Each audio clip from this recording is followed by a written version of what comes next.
ॐ अज्ञानतिमिरान्धस्य ज्ञानाञ्जनशलाकया चक्षुरुन्मिलितं येन तस्मै श्रीगुरवे नमः। नमो विष्णुपदाय कृष्णपृष्ठाय भूतले श्रीमते भक्तिवेदान्त स्वामिनिति नामिने। नमस्ते सरस्वती देवे गौरवाणी प्रचारिणे निर्विशेष शून्यवादी पाश्चात्य देश तारिणे। जय श्री कृष्ण चैतन्य प्रभु नित्यानंद श्री अद्वैत गदाधर शिवासादि गौर भक्त वृंद। हरे कृष्णा कृष्णा कृष्णा हरे हरे, हरे राम राम राम हरे हरे।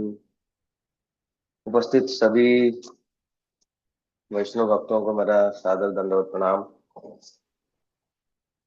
और मेरे शिक्षा गुरु श्री श्यामदास प्रभु और श्रीमती नीताई सेविनी माता जी के चरण कमलों में मेरा दंडवत प्रणाम।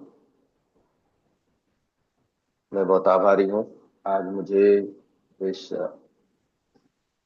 भगवान के दिव्य पवित्र नाम के बारे में कुछ चर्चा करने का जो अवसर प्राप्त हुआ है। हम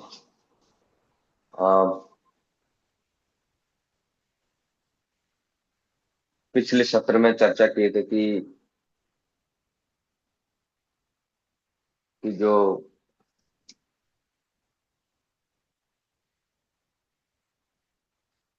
श्रेय के बारे में चर्चा किया था।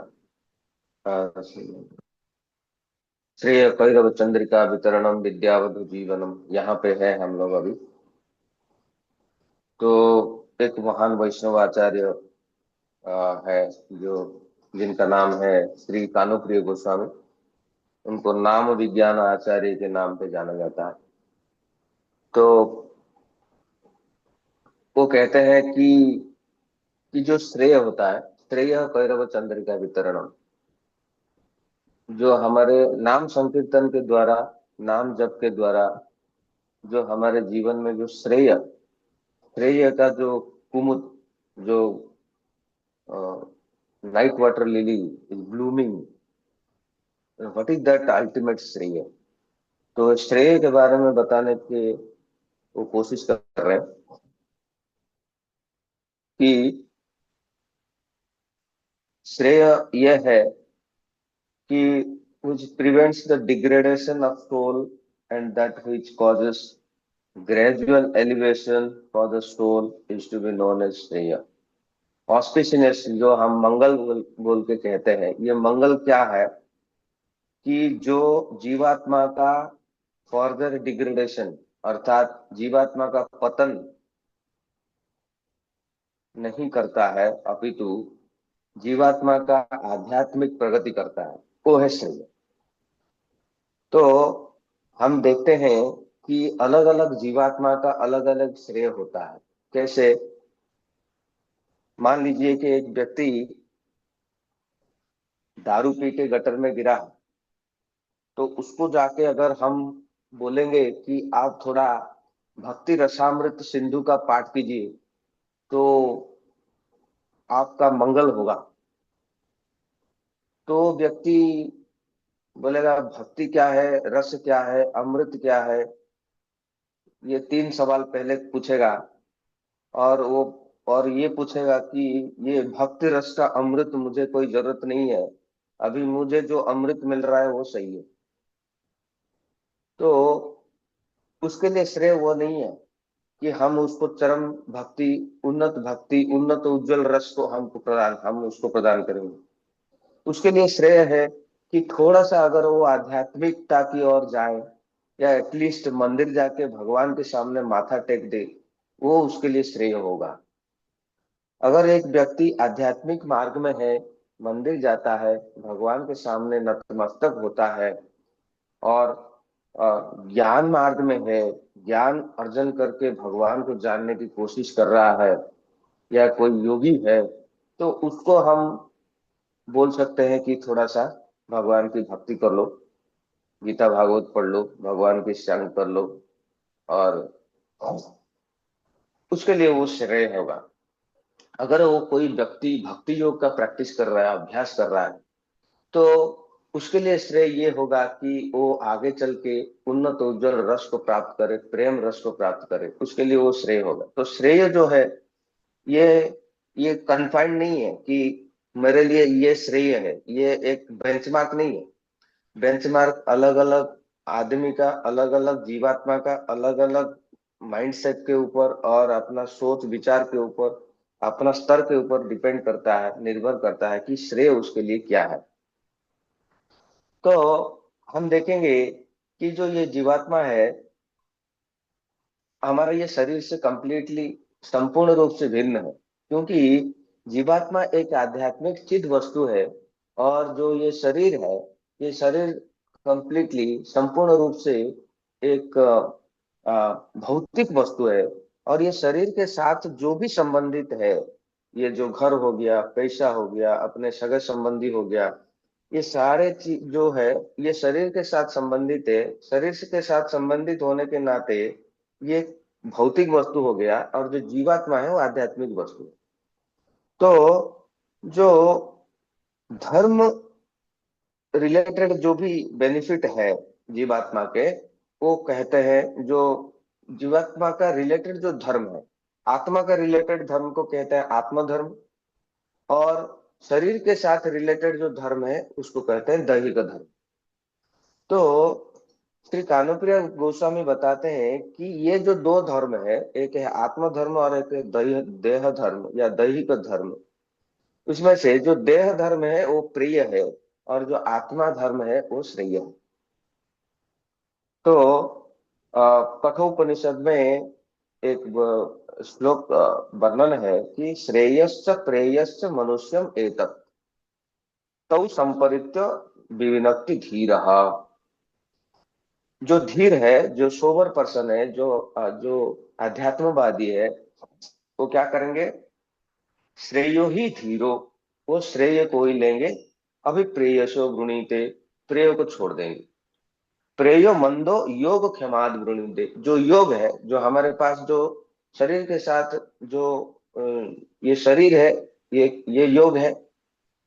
और ये शरीर के साथ संबंधित जो भी वस्तु है ये योग है, और क्षेम है जो हम ये शरीर के द्वारा जो प्राप्त करते हैं, ये जो योग और क्षेम, इसको क्या करते हैं जो अल्प ज्ञानी लोग हैं उसको श्रेय मान लेते हैं। एक्चुअली वो श्रेय नहीं है, वो दैहिक धर्म है, वो देह के संबंधित है। वो अल्टीमेट श्रेय को प्रदान नहीं कर सकते, अल्टीमेट मंगल नहीं हो सकता। अल्टीमेट मंगल क्या होगा? जो आत्मा के साथ संबंधित है, आत्मधर्म। तो जो दैहिक धर्म है, हम चाहते हैं कि ये जो देह धर्म को पालन करते हुए अपने रिलेटिव्स को, अपना संपत्ति को, अपना घर को, ये हम श्रेय मान लेते हैं। तो वो अल्टीमेटली क्या करेगा? हमको बंधन में डालेगा, और वो प्रेय है, वो श्रेय नहीं है। तो हम देखते हैं कि कुछ लोग क्या करते हैं कि ये भौतिक संसार में दुख है करके वो लोग स्वर्ग प्राप्ति की कामना करते हैं। तो जो देवलोक है, जो स्वर्ग लोक है, हो सकता है उसमें कोई व्याधि नहीं हो, उसमें कोई जरा नहीं हो, ओल्ड एज नहीं हो, और कोई एंजाइटी नहीं है, वो भोग योनि है। फिर भी हम देखते हैं जब हमारा पुण्य क्षीण हो जाता है, क्षीण पुण्य मर्त्य लोके विशन्ति, हम वापस इस धरातल पे फिर से जन्म लेना पड़ता है। तो वो अल्टीमेट श्रेय नहीं हो सकता, वो इम्परमानेंट है, और वो श्रेय नहीं हो सकता। दूसरा, अगर हम ये सोच लेंगे कि देवलोक के ऊपर जो ऊपर का लोक है, जैसे कि जनलोक, महलोक, तपलोक और सत्यलोक तक है, वो जो लोक है उसमें भी हम लोग परम मंगलमय स्थिति को प्राप्त नहीं कर सकते। क्यों? क्योंकि श्रीमद् भागवतम में वर्णन है, योगस्य तपस्य, योगस्य तपस्य चैव न्यासस्य गतयो अमलाः। जो अमला है, जो जो जिसके पास मलिनता नहीं है, जो सोवर है, जो जो ज्ञानी, जो भक्त है, जो महात्मा है, महत जन तप सत्यम, ये चार लोग को भी नहीं नहीं पसंद करते हैं। भक्ति योगस्य मद्गति ही, क्योंकि ये जो चार लोक है, महर, जन, तप और सत्य, ये चार लोक को प्राप्त करने के बावजूद भी हम अ, पूर्णतया मंगल को प्राप्त नहीं कर सकते। भगवान कहते हैं भक्ति योगस्य मद्गति ही, अगर कोई मेरे साथ भक्ति योग से संबंधित होता है तब जाके वो मेरा गति को प्राप्त होता है। तो महलोको, जनलोको, तपलोको, जीव का आयु एक कल्प होता है। ब्रह्मा का जो होता है एक दिन, एक कल्प तक होता है। और स्वर्गलोक के तुलना में काफी अधिक जीवन दीर्घायु होते हैं। लेकिन फिर भी हम देखते हैं उधर वो उसको प्राप्त करने के बावजूद भी हमको अल्टीमेट श्रेय, जो परम मंगल जो है, वो भी प्राप्त नहीं हो सकता। इनफैक्ट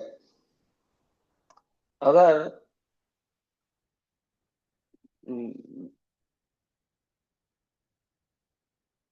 हाँ, तो हम चाहे स्वर्गलोक में जाए, चाहे जनलोक, तपलोक, मौरलोक और सत्यलोक तो क्यों न चले जाए, आ ब्रह्म भुवनार्लोका पुनरावर्तिनो अर्जुनो माम उपैति कौन्तेय पुनर्जन्म न विद्यते। भगवान भगवद गीता में कहते हैं कि ये जो सत्यलोक तक अगर हम चले जाएंगे, अपना मंगल को, अपना श्रेय को बढ़ाते बढ़ाते, वो भी हम परमानेंट नहीं, हम पूर्णतः स्थायी नहीं है, हमारा अल्टीमेट मंगल श्रेय नहीं हो सकता जब तक हम भगवान की चरण कमलों में प्रेम को प्राप्त ना कर ले। तब तक ये श्रेय नहीं कहलाता है। तो श्रेय क्या है? जो जीवात्मा का सही गंतव्य स्थल है, जो सही डेस्टिनेशन है। तो आत्मधर्म वो होता है जो आत्मा के साथ संबंधित है। और तीन प्रकार के जो रास्ता बताया गया है ये आत्मधर्म के लिए, जो होता है योगस्त्रयो मया प्रोक्ता नृणाम श्रेय विदितया। जो जो अल्टीमेट श्रेय है, जो जीवात्मा का पूर्ण मंगल है, वो क्या होगा? तीन प्रकार की योग से प्राप्त हो सकता है। भगवान श्रीमद् भागवतम में कहते हैं योगस्त्रयो मया प्रोक्ता, तीन प्रकार के योग मेरे द्वारा बताया गया है। नृणाम श्रेय विदितया, जीवात्मा को अल्टीमेट श्रेय प्राप्त करने के लिए तीन प्रकार का योग मैंने बताया है। वो तीन योग है ज्ञान योग, अष्टांग योग और भक्ति योग। ज्ञान योग के द्वारा, अष्टांग योग के द्वारा और भक्ति योग के द्वारा क्रम अनुसार हम अल्टीमेट श्रेय को प्राप्त कर सकते हैं। तो नेक्स्ट सत्र में हम देखेंगे ज्ञान योग क्या है, अष्टांग योग क्या है और भक्ति योग क्या है, जो श्रीमद् भागवतम में भगवान श्री कृष्ण बताते हैं अल्टीमेट श्रेय को प्राप्त करने के लिए। हरे कृष्ण।